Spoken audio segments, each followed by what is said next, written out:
வணக்கம் நண்பர்களே! Book and real சார்பாக தினமும் ஒரு சிறுகதையோட பயணிச்சிருக்கோம். இன்னைக்கு நான் சொல்ல வந்திருக்க கதை என்னன்னா, "ஒரு பிடி சோறு" அப்படிங்கிற ஒரு சிறுகதை. இந்த சிறுகதை பார்க்கும்போது, இந்த கதையில ஏதோ ஒண்ணு இருக்குது அப்படின்னு எனக்கு தோணுற மாரி உங்களுக்கும் தோணியிருக்கும் கண்டிப்பா. இந்த கதையோட ஆசிரியர் வந்து ஜெயகாந்தன். ஜெயகாந்தனோட கதைகள்ல எல்லாமே வந்து ஒரு சமூக கருத்துக்கள எங்கேயாவது திணிக்க முடியுமா அப்படின்னு பார்த்து, எப்படியாவது திணிச்சு வரும் அந்த கதைகள்ல.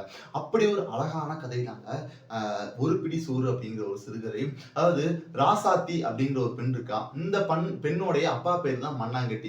இவருக்கு அவருடைய மகளுக்கு வந்து அந்த பேரே வைக்கிறான் மண்ணாங்கட்டி அப்படிங்கிற பேரு. அப்ப வந்து அந்த கதைய ஆரம்பத்திலேயே இந்த மண்ணாங்கட்டி பையன் வந்து, "அம்மா காசு குடு, காசு குடு" அப்படின்னு கேட்கிறான். இவன் உடனே என்ன பண்ணுவான், என்ட்ட காசுலாம் இல்லப்பா" அப்படின்னு சொல்லி திட்டி விடுறான். ராசாத்தி வந்து ஒரு நிறை மாத கர்ப்பிணியா இருக்கிறா.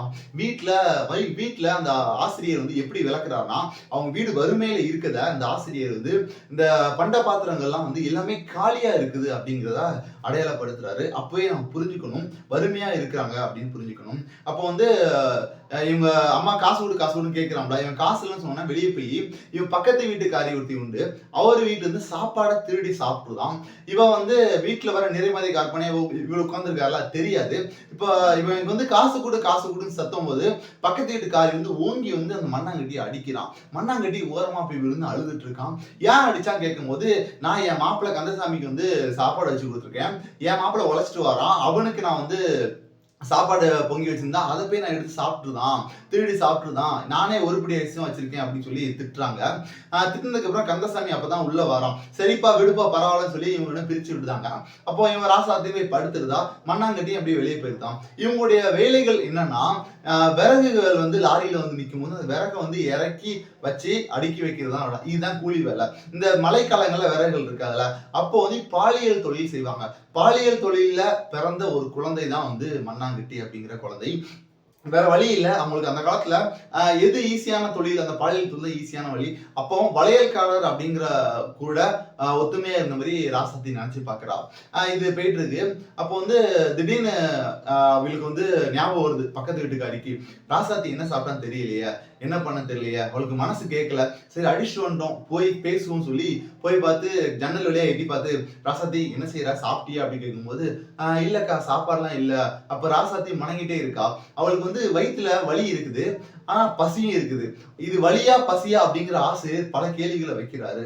ஏன்னா வீட்ல எதுவுமே இல்ல. தனக்கு வலிக்கவும் செய்யுது.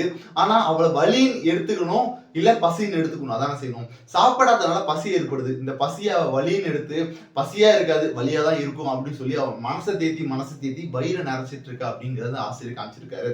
அப்போ வந்து பக்கத்து வீட்டுக்காரி வந்து கொஞ்சம் அரிசி எடுத்து குடுத்து, "சரி இத பொங்கி சாப்பிட்டுக்க. வேற வழி இல்ல. நான் அடுத்த தடவ லாரி வந்தா நான் சொல்லுதேன். அப்போ வந்து நம்ம காசு கிடைக்கும் வாங்கிக்கலாம்" அப்படின்னு சொல்றாரு. சரி வேற வழி இல்ல. கொஞ்சம் அரிசிய வாங்கி அவளும் வந்து பொங்க வச்சுட்டு இருக்கா. பொங்க வச்சு கஷ்டப்பட்டு பொங்க வச்சு சாப்பிடலாம் அப்படின்னு சொல்லி உட்கார்ந்து இருக்கும்போது, அந்த மண்ணாங்கட்டி பையன் ஓடி வாரான். அம்மா சோறுன்னு சொல்லி அந்த சோற ஆட்டி ஆட்டி, "இல்லடா சனியனே உனக்கு சோறே கிடைக்காதா? என் மூஞ்சிலே முழிக்காதடா" அப்படின்னு சொல்லி தட்டி விடுது. அத இதையும் இழுத்து இழுத்து இழுத்து இழுத்து அந்த சோறும் கொட்டிருது. ராசாத்தியும் கீழ விழுந்துட்டா. கீழ வந்து மண்டையில அடிபட்டுட்டு, இந்த பையனும் வந்து அந்த சோற எடுத்துட்டு அப்படியே ஓடிட்டான். ராசாத்திக்கு என்ன பண்ணன்னு தெரியல. அவனால எந்திரிக்க முடியல. "மண்ணாங்கட்டி சீக்கிரம் வா, என்னால எந்திரிக்க முடியல" அப்படின்னு கூப்பிடுதா. அது யாருக்குமே கேட்கல அந்த முனங்கல் சத்தம். இப்போ வந்து இந்த முனங்கல் சத்தம் அங்க விறகு இறக்கிட்டு இருந்த பக்கத்து வீட்டுக்காரி கேட்டிருக்கு. உடனே ஓடி வந்து ராசாத்திய தூக்குறா. ராசாத்தி இறந்துருதா. சரி முடிஞ்சாச்சு. அந்த காரியங்கள்லாம் முடிஞ்சதுக்கு அப்புறம் அந்த பக்கத்து வீட்டுக்காரி அவங்க ஹஸ்பண்டோட சாப்பிட்டுட்டு இருக்காங்க. கணவனோட சாப்பிட்டுட்டு இருக்கும்போது, அவளுக்கு ஒரு யோசனை வருது. அப்ப அந்த மண்ணாங்கட்டி எங்க போயிருப்பான்? அவன் சாப்பிட்டானா என்னன்னு தெரியலையே! அப்படின்னு கேட்கும்போது, அ மண்ணாங்கட்டிய தேடி கந்தசாமி போறாரு. அவருடைய கணவன் போறாரு. அப்போ வந்து ஒரு சுடுகாட்டுல வந்து அ பையன் வந்து அழுதுட்டே இருக்கான். "அம்மா, அம்மா சாப்பாடு இல்ல" அப்படின்னு சொல்லி அழுதுட்டே இருக்கான். அப்போ வந்து கூட்டிட்டு வராங்க. கூட்டிட்டு வந்து சாப்பாடு குடுக்குறாங்க. சாப்பாடு குடுக்கும்போது, அவன் சாப்பிட்டுட்டு சாப்பிட மாட்டேங்கான். அப்போ ஊட்டி விடுதான். "மோனே சாப்பிடு மோனே, மண்ணாங்கட்டி மோனே சாப்பிடு மோனே" அப்படின்னு சொல்லி ஊட்டி விடுதான். ஊட்டி விட்டதுக்கு அப்புறம் ஒரு புடி சோறு அவன் எடுத்து பக்கத்துல வச்சிருந்தான். அப்போ வந்து அந்த பக்கத்து வீட்டுக்காரி கேட்கிறான். "இந்த ஒரு புடி சோறு யாருக்குப்பா?" அப்படின்னு கேட்கும்போது, "இது எங்க அம்மாக்கு" அப்படின்னு சொல்றான். அந்த 3 பேருமே வந்து கண் கலங்குறாங்க. அந்த மண்ணாங்கட்டி அப்படிங்கிற வார்த்தை உண்மையில கரைஞ்சு போகுது அப்படின்னு அந்த ஆசிரியர் எழுதியிருப்பாரு.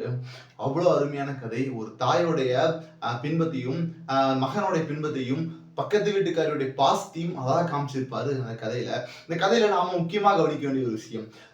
தனக்கு பக்கத்து வீட்ல குடும்பம் வறுமையில இருந்தா, தானே வறுமையில இருக்கும்போது விட கொஞ்சமா குடுத்து அவங்க பசியாத்தணும் அப்படிங்கிறதையும், இவங்க பாலியல் தொழில் செய்து அந்த குழந்தைய இன்னும் சுமக்குறாங்க அப்படிங்கிறதையும், அந்த ஒரு உயிரை கொல்லக்கூடாது, தான் வாழ்றதே பெரிய விஷயம், தனக்கு பிறந்த குழந்தைய பத்திரமா பார்த்துக்கணும் அப்படின்னு நினைச்சு அந்த மண்ணாங்கட்டியை வளர்த்ததையும், வயித்துல இந்த குழந்தையை வளர்க்கறதையும் இந்த ஆசிரியர் காமிச்சிருக்க விதம் உண்மையில அழகான விதம். இன்னொரு கதையோட உங்களை சந்திக்கிறேன். நன்றி, வணக்கம்.